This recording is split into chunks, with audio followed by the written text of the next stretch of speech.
ایک مرتبہ کسی جگہ دو بادشاہوں کی آپس میں ملاقات ہوتی ہے، ان بادشاہوں کی اچھی لیک سلیک ہو جاتی ہے، تو وہ ایک دوسرے کو اپنے ملک کا دورہ کرنے کی دعوت دیتے ہیں۔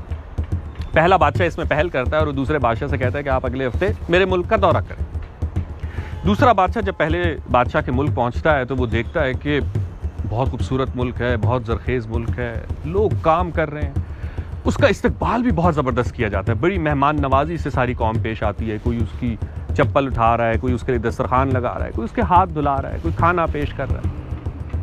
یہ بادشاہ، پہلا بادشاہ دوسرے بادشاہ کو اپنے ملک کی سیر کراتا ہے، شکار کرواتا ہے، بڑے اچھے سے اس کا پورا وزٹ کروانے کے بعد جب وہ اسے رخصت کر رہا ہوتا ہے تو وہ اسے مزید کچھ شوق ہوتا ہے اپنی بادشاہی دکھانے کا، تو وہاں جتنے لوگ اس کو رخصت کرنے آئے ہوتے ہیں وہ انہیں بلاتا ہے اور وہ کہتا ہے کہ کپڑے اتار دو، اور سارے لوگ فوراً سے اپنے کپڑے اتار دیتے ہیں۔ پھر پہلا بادشاہ دوسرے بادشاہ کی طرف دیکھتا ہے ایک فخریہ انداز سے اور کہتا ہے کہ دیکھی میری بادشاہی۔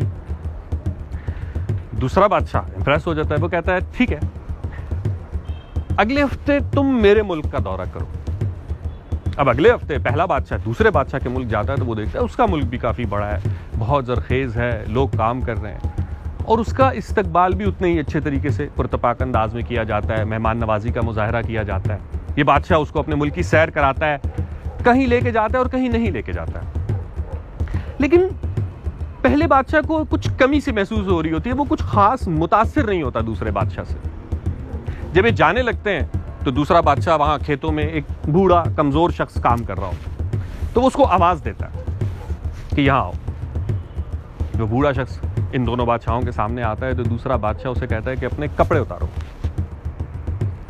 وہ کمزور شخص یہ سنتے ہی بندوق اٹھا لیتا ہے اپنے ہی بادشاہ پہ، اور اسے کہتا ہے کہ تم میرے بادشاہ اس لیے ہو کیونکہ تم میری جان، میری مال، میری عزت کے محافظ ہو، اور اگر تم میری جان، مال اور عزت پہ حملہ کرو گے تو میں تمہیں بھی نہیں چھوڑوں گا۔ میں تمہیں بادشاہ مانتا ہی اس لیے ہوں کیونکہ تم محافظ ہو۔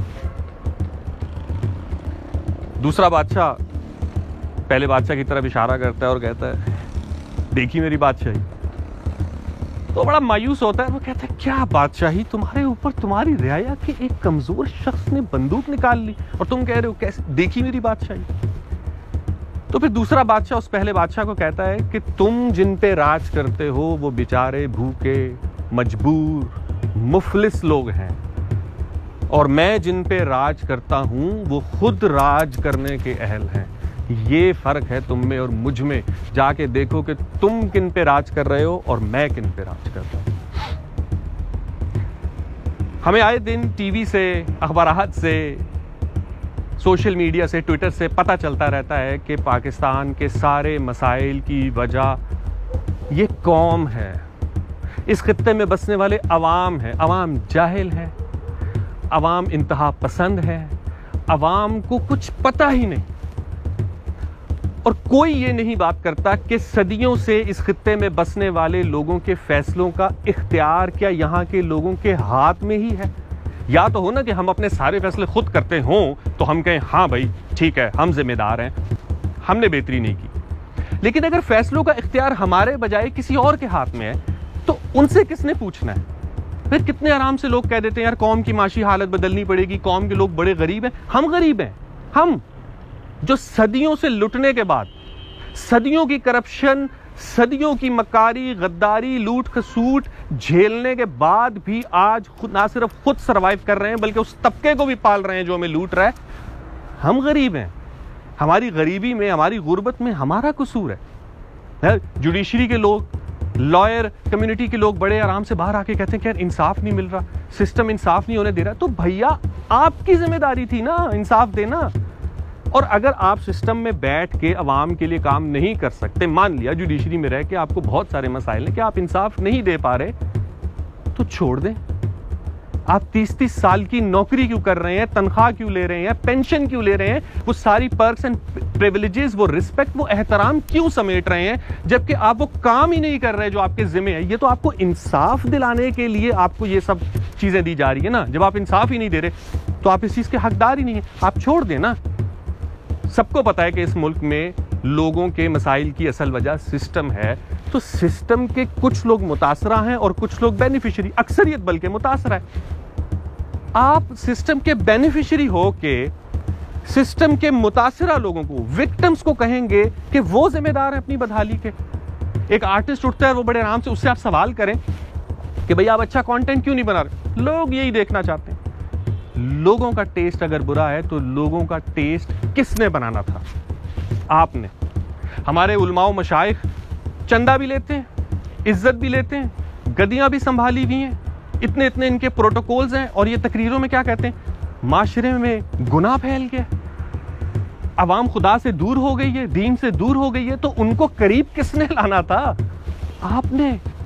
سر یہ آپ کی ڈیوٹی تھی, آپ فیل ہوئے. آپ کب اپنی ناکامی تسلیم کریں گے کہ ہم اتنے عرصے تک عہدوں پہ رہنے کے باوجود, تنخواہیں, مرات, عزت, احترام سمیٹنے کے باوجود اپنا کام ٹھیک سے نہیں کر سکے؟ آپ کب آگے بڑھ کے کہیں گے کہ نہیں, قوم کا سر شرم سے نہیں جھک گیا, ہمارا سر شرم سے جھک گیا, کیونکہ سارے فیصلوں کا اختیار تو ہمارے پاس تھا اور ہم ہی ان کے لیے کچھ نہیں کر سکے؟ اگر آپ نے سسٹم کے بینیفیشری رہنا ہے تو ہمیں نہ آپ کے گیان کی ضرورت نہیں ہے. ہمیں آپ مت بتائیں کہ ہمارے مسائل کی وجہ کیا ہے. اپنی غلطی تسلیم کریں اور ہر کوئی اپنی کمیونٹی میں سے اس شخص کو ہائی لائٹ کرے کہ ہاں یہ ہے جو غلط کام کر رہا ہے. وہ چاہے صحافی ہے, وہ چاہے ڈاکٹر ہے, وہ چاہے لائر ہے, وہ چاہے مولوی ہے, وہ کوئی بھی ہے. جو سسٹم کا بینیفیشری ہے وہ پھر آپ کا نہیں ہے, وہ پھر سسٹم کا بینیفیشری ہے, وہ پھر اوپریسر ہے اور آپ اوپریسڈ ہیں. سو اس لیے ان کو اپنا نمائندہ سمجھنا یا ان کو اپنے لیے نجات دہندہ سمجھنا صریحاً بے وقوفی ہے, اور یہی بے وقوفی شاید ہماری اس بدحالی کی ذمہ دار ہے.